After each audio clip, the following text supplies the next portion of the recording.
Pacer Nation, welcome back to another episode of Bring the Juice Pacers. Well, guys, the Indiana Pacers continue to remain undefeated in the month of January in the year 2025. And Derek, I have to say, probably this entire season, this is the most impressive win for the Pacers, I think, personally. You know, the fact that Tyrese Halliburton leaves this game, he injures his hamstring, and the Pacers still able to not just win, but Derek, dominate in this game. I mean, the Pacers win this game going away by, double digits here, which is definitely impressive, 108-93. Only the second loss for Cleveland this year. Yeah, and I was going to say, a really red hot Cleveland team. Pacers able to handle them and take care of business. And, Derek, in Cleveland, too. I'll add that as well. It wasn't a home game. Pacers were in Cleveland, and really it felt like there was a couple moments, a couple spurts where Cleveland went on a run. But overall, Derek, pretty much from start to finish in this game, Indiana was in control. Even when Tyrese went out, Derek, and this is what we've talked about before, this Pacers team is so extremely deep. I mean, they have so many guys, if needed, to step up and get extra minutes in the wake of an injury or something like that. They're able to do that, right? And you saw it today, with this game. Tyrese only had 19 points before going out.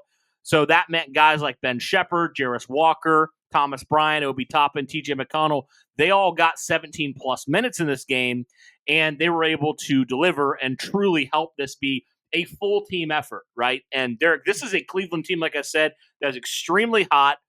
Going into this game, they were the best team in the East by far, and they were on an incredible winning streak. It was amazing, to really see them be as good as they were. And so for Indiana to not just win this game, but thoroughly dominate this game, I think that's an impressive win in itself right there, Derek. And I think probably the most impressive thing about it is they did it without their superstar Tyrese Halliburton for a good chunk of this game. Yeah, I mean, it was back and forth for a good chunk of the early part of this game. And I'll tell you what, even to start the third quarter, Cleveland looked like they were about to take off with this. In the middle of the third quarter, Cleveland had a 15-point lead against Indy. But then Indy just reduced that lead so quickly. And then you're right, by the end of the third quarter on, the Pacers just took control. Even early in the fourth quarter, the Cleveland Cavaliers still had it as a relatively decent, it was still a shot. But then Indiana just outscored them drastically in the third and fourth quarter. So, yeah, that second quarter, Cleveland pretty much had firm control. But then that late third quarter on, Indiana just took off. And that's crazy to think about because, again, Cleveland, 33-5 this year. Before this loss, they were 33-4. Yeah. This is the best team in basketball. They only lost one other time at home this year. And the fact that Indiana, without their superstar point guard, was still able to do this against a Cleveland team that was primarily healthy, I mean, that is very impressive. And for anyone that was wondering if this whole winning streak was just a fluke, I mean, it's not. I mean, and this firmly shows you right there that this is not just a team that's just beating nobodies. They're beating good teams right now. And I told you, Cody, in their last 17 games, have won 13 of them. So, I mean, this is a team that started out super slow. They started out super slow. They didn't know their identity. But injuries. A lot of injuries. Yeah. And the injuries were struggling. But ever since then, in their last 17 games, so basically in their last month, maybe month and a half of basketball, basically ever since December started, this has been a new Pacers team. Mm-hmm. They have started to figure out their identity. And the thing they openly admit to is that their defense is back to being better now.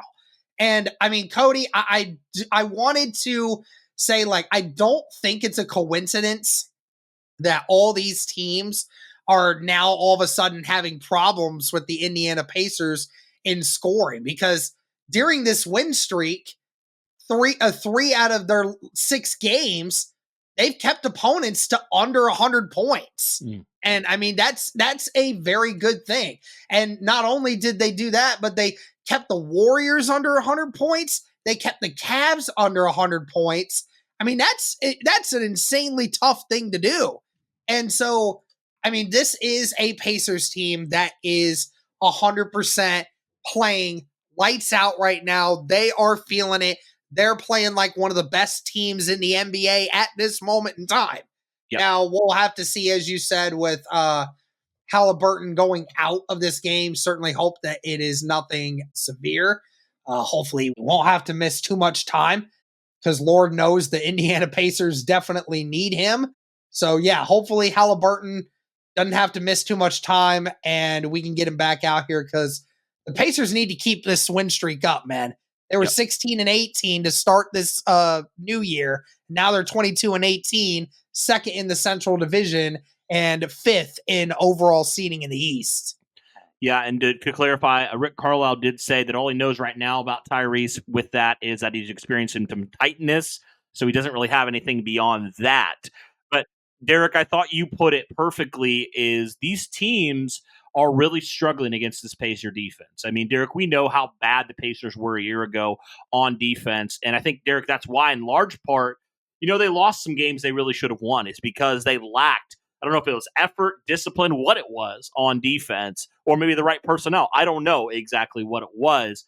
But this year, and really in this winning streak that the Pacers have had, and really their good stretch of the last 17 plus games, the Pacers have done a great job. And Derek, this is not a Cavs team, like I said, that can't shoot the basketball. I mean, Derek, they are the second best offense in the entire NBA. So to say this is impressive is putting it mildly. This is a great defensive effort for the Pacers. If you hold Cleveland under 100 points, you are doing something right in this game. Yep. And if you hold them like the Pacers did in this game, Derek, to really struggling to shoot the basketball. I mean, they only shot 40% in this game, only shot 27% from the three-point line. So if you're able to do that kind of stuff, I mean, you're doing something right on defense. And that's really the impressive thing. And the crazy thing is, Derek, going back to kind of the runs. I mean, Cleveland had a couple different runs. They had, to close out that second quarter, they went on a 13-2 run, and then they also went on a 10-0 run as well. So they had a couple moments where they went on a couple, scoring runs.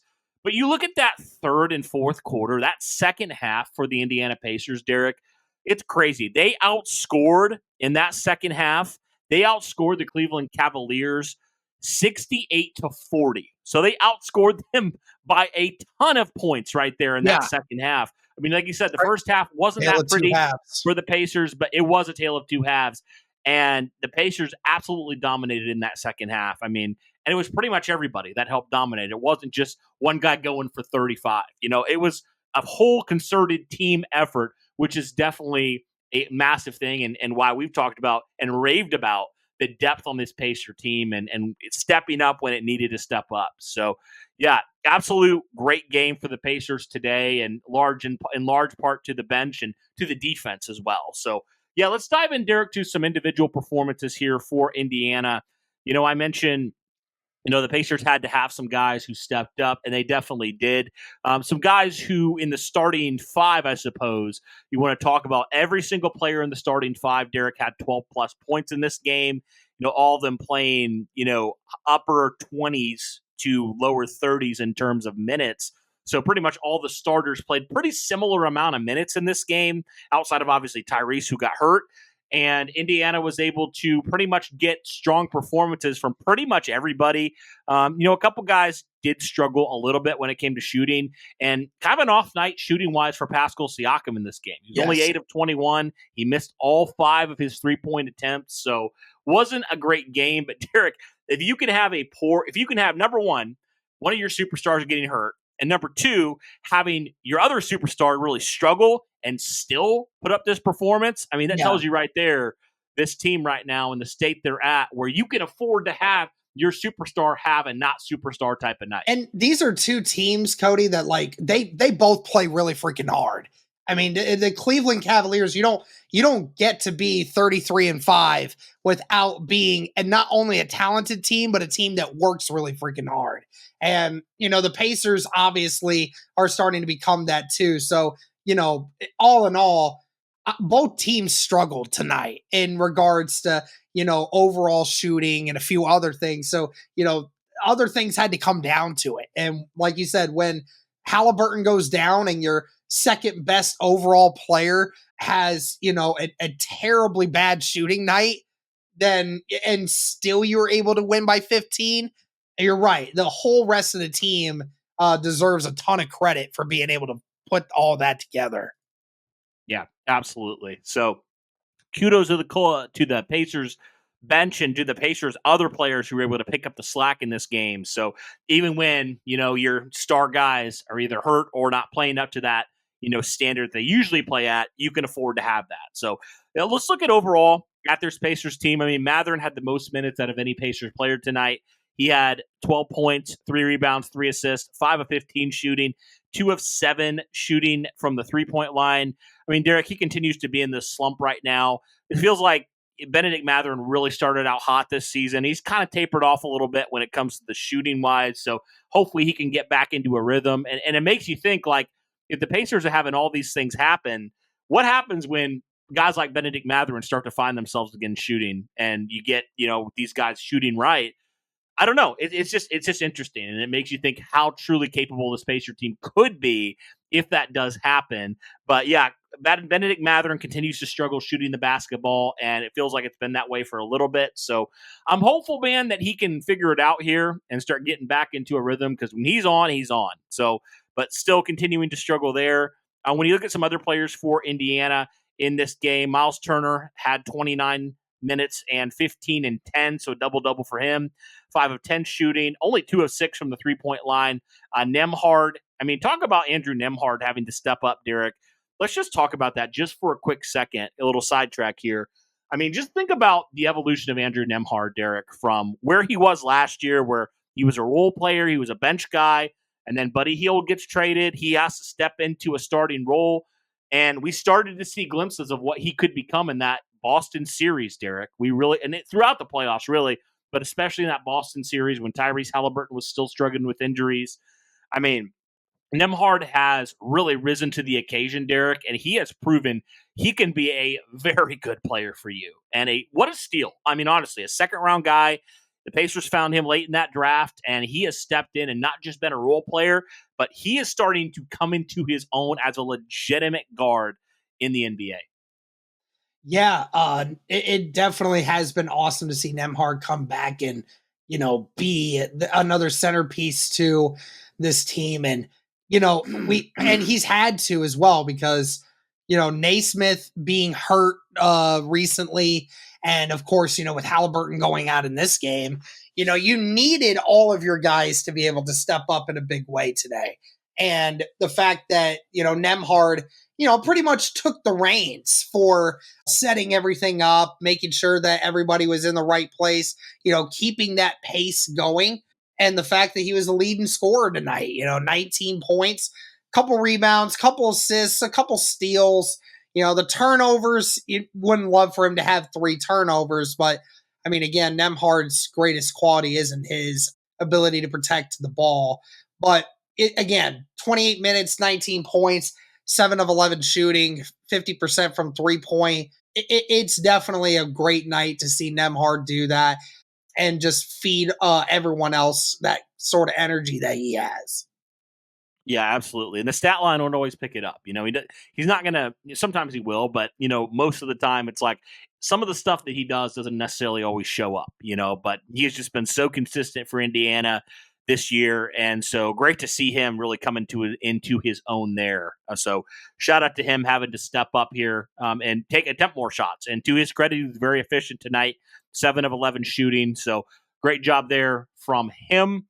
And then you move on, Derek, to the Pacer bench. I mentioned, with Tyrese going out and only playing in 19 minutes, that meant different bench guys were going to have to take on larger roles in this game. And to their credit, I thought pretty much everybody on the bench did a very good job.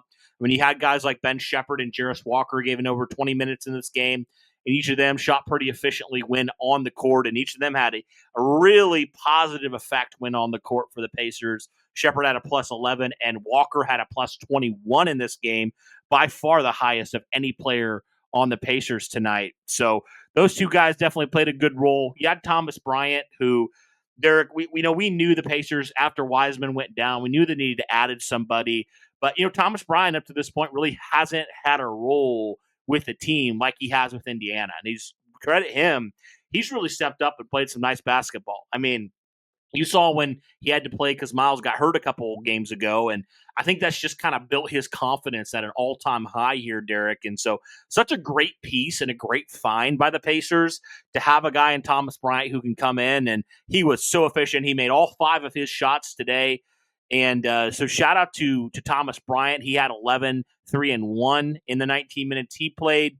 Toppin had 8 in 18 minutes. He had 12 and 2. He shot 5 of 10. And then you had TJ McConnell with 17 minutes. He had 6, 4, and 8. So, I mean, he did a little bit of everything there. And Derek, as the whole, the Pacer bench was pretty efficient tonight in the minutes they got. And credit to them, pretty much everybody on the bench fulfilled a role and played really positive in a positive way for the Pacers tonight, and were really important and key parts of this win.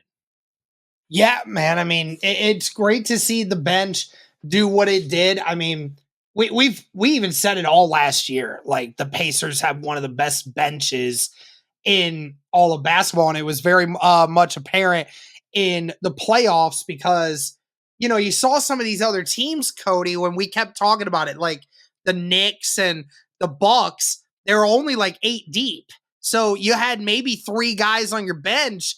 That was it. But then outside of that, you didn't really have anybody that was really doing anything for you. And not to mention, even when they had those 3 players off the bench, the 3 bench players for those teams weren't really doing anything for you. But you have guys like TJ McConnell and Obi Toppin in some of the biggest games ever. They always step up and they always contribute in some way, shape, or form. McConnell with 6 points and 8 assists and 4 rebounds tonight. Obi Toppin helping set the pace, had 12 points, a couple of steals in there as well. And Ben Shepard as well. Didn't really have a whole lot of points, but again, had a couple rebounds, had a couple assists, a couple steals. 11 steals tonight, Cody, from the Indiana Pacers. So again, they were getting their hands all over the ball today. But again, the Pacers have a legitimate 5 guys on their bench that legitimately can do anything for you. And what's crazy is we haven't even included Naismith. When Naismith comes back and Naismith gets into the swing of things, you're going to have a bench that could actually have more players on your bench than some of these other teams will have playing for them in the playoffs. Like, that's how deep the Indiana Pacers are. And it's a great problem to have because in these particular situations, when your depth gets tested, the Pacers are able to figure it out. Now, obviously, you kind of don't want the depth to be tested right now because it's only almost midway through the season. But, when it gets to those later months, Cody, and, you need all those guys to start putting together some minutes for you, that'll be such a big thing for the Pacers who want to stay fresh going into the playoffs if they make it. Absolutely. Yep. So, guys, very impressive win for the Pacers. Right now, they are tied for 4th in the East with the Orlando Magic. So, if the Pacers are able to take care of business in a couple days, also against the Cavs, they could potentially jump to the 4. And, Derek, we talked about this off air, but really, when you look at it, the East is wide open. I mean, really is wide open. I mean, the Cavs have a pretty sizable lead right now on pretty much everybody else. But when you really, truly look at it, Derek, and you look at the standings, I mean, the number 2 team, the Boston Celtics, you're only 6 games behind them. So, I mean, it's really doable in a lot of different ways. I mean, the Pacers and a lot of these teams really from 2 all the way down, Derek, to potentially even like looking at it like even, I would say, 8. I mean, honestly, all these teams have 20-plus wins. So that is very impressive in itself. And so Pacers, I think, are getting hot in the right time, Derek. And they're going to have some, a break here in a couple games. So hopefully that means that Tyrese Halliburton is going to be able to really rest that hamstring and, get back when the Pacers do get back after the All-Star break. But yeah, guys, very impressive game here for the Indiana Pacers. And on the road, able to take care of business and pretty much have everybody step up in a major way. So let us know your thoughts in the comments down below. But guys, that'll do it for this one. If you haven't already, be sure to smash that like button, hit subscribe, turn on the notification bell, all that good stuff. But that'll do it for this one, guys. Thank you so much for tuning in. And as always, guys, go Pacers.